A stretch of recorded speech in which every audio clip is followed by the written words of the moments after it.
كن صحي. صحصوح سهلها عليك.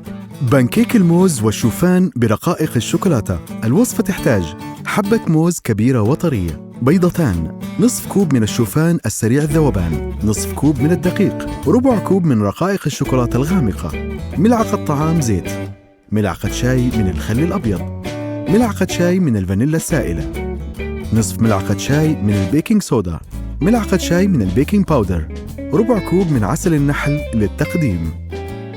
تهرس الموز ويضاف إليها البيض، يضاف الزيت والشوفان والدقيق والبيكنج باودر والبيكنج صودا والفانيليا والخل. يمزج الخليط جيداً يدوياً بدون الحاجة إلى الخلاط، ثم تضاف رقائق الشوكولاتة وتقلب تقليبة واحدة.